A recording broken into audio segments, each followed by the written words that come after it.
Good afternoon, everybody. It's Monday. That means it's time for Today in Media, where my co-host Julia and I go over the 5 most foolish takes that we've seen today. It's a real doozy, and we're going to start. I'm amazed this one actually made number 5, Julia. But it's we're starting with the Time People of the Year who are on the short list. Now, other than Donald Trump and Kim Jong-un, there were a couple of choice inclusions there. Julia, what were the most ridiculous ones? So here's the list of everyone that's on the short list. Okay. We have Jeff Bezos, Donald Trump, the Me Too movement, which is not a person, Kim Jong-un, dictator of North Korea, Xi Jinping, president of China, the U.S.'s number one contest when it comes to the economy, Crown Prince Mohammed bin Salman of Saudi Arabia, where they just let women drive this year, Colin Kaepernick, the Dreamers, Robert Mueller, who is investigating the Donald Trump campaign, and Patty Jenkins. So you see a real narrative that start to come out of there. I think all the world leaders are totally fair game. Xi Jinping, all of that. Amazon, I'm kind of iffy on. Certainly not Kim Jong-un, though. No, I mean, even Kim Jong-un, sure. Like, he's forced a national conversation here. Like, Hitler was man of the year 3 years in a row. I get it. I get where they're coming from. But the Dreamers and the Me Too movement, now whether the Me Too movement has rocked our society and our elite media circles, that's probably true in terms of liberal elite circles. But if you look at it, like, including the Dreamers is really one that I don't understand. The Dreamers and the Me Too movement, and Patty Jenkins as well. Like, I mean, look, like, they've put, the YouTube, you are the person of the year in 2006, which everybody made fun of them for.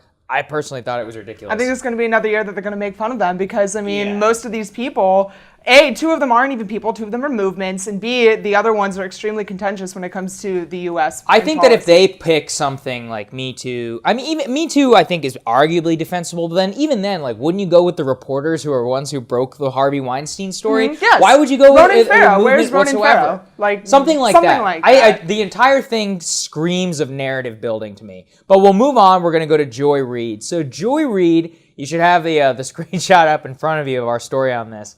And basically, she wrote some very homophobic comments about then Florida Governor Charlie Crist at the time. Now, it's been over a decade and she's apologized for it. But what we're getting at here is that Joy Reid is one of the leading, I don't even know what to call it, dog whistlers on Trump. Leftist kind of whistleblowers. I don't even know how to describe her. Like, anything that the president does, anything that the right or the Republicans do, she's automatically blowing her whistle on this. Well, here you go, Joy. Some people are obviously not sticking to some of their past opinions, and she is not getting hammered on it whatsoever. No, she's not. And it's really funny. This is going under the covers a little bit, I think. I mean, it's for someone who is always pointing out the hypocrisies of others or the potential hypocrisies of the right on her Twitter feed, for her to have done this in the past and for it now to be brought to light through the Daily Caller, obviously is doing it in other news media, even though it can be called out more, it just shows how hilarious and ironic the situation is. Yeah, I think we also should take a look just broadly at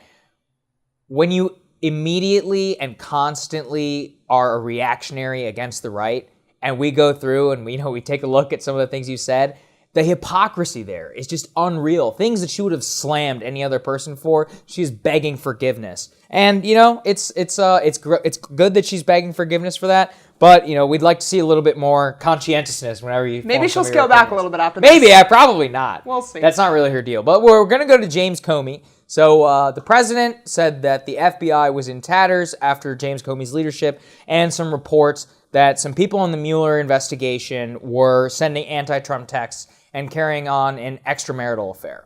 Now, James Comey, former FBI director who was fired by the president, and the FBI Agents Association both went after the president for this. Now, I know it's gotten on Julia's nerves a lot, so I'll let her take it. Okay, so this is just hilarious to me because Comey has a total of 27 or 28 tweets. And out of those 27, I think 28, this might have been the 28th or maybe the 29th, not sure. Less than 30 is less than 30. More than a third of his tweets have been subtweets, aka indirectly talking about someone on Twitter. And so he's used historical figures and historical quotes, but now he's just quoting himself. Yeah, and I did that's the underlying hilarity of this entire thing is that Comey now thinks so highly of himself that he's quoting himself on Twitter to subtweet Donald Trump.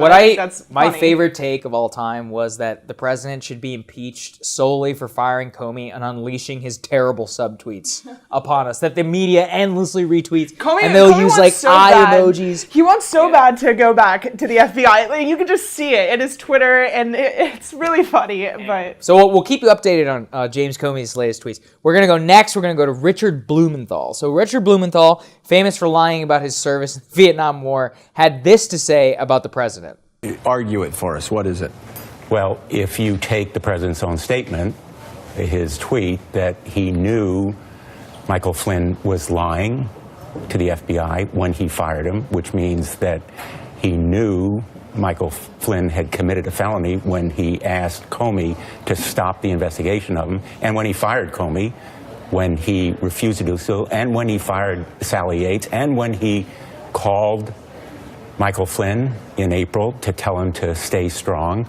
All of these acts are to impede and obstruct justice. And then when you take the corrupt intent, which is the second element, just his tweet yesterday, his attack on the FBI, is evidence of corrupt intent. It was stunning. These words are of a criminal defendant who has something to hide, the President of the United States, and to say that he is somehow above the law and cannot commit obstruction of justice simply because he's the President of the United States is absolutely absurd. So Senator Richard Blumenthal on MSNBC said that Trump used words of a criminal defendant, making him look like a criminal in itself. And Richard Blumenthal was talking about the potential of obstruction of justice, of Trump's obstruction of justice when it comes to his campaign's relation with Russia, and also possibly criminal intent.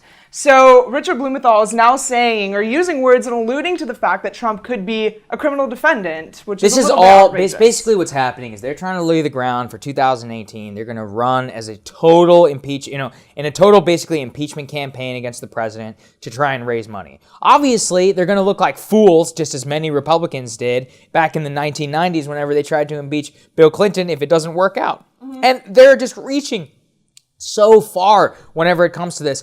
Richard Blumenthal, of all people, should know that you probably don't want to put yourself out there in such a fashion in order to have people go back a little bit later and take a look. But finally, we're going to move on to the absolute worst take of all of this, and that is ABC News' Brian Ross put out straight up fake news on Friday that then candidate Trump, notice he said candidate Trump, had told Mike Flynn to make contact with the Russians. That implies straight up collusion.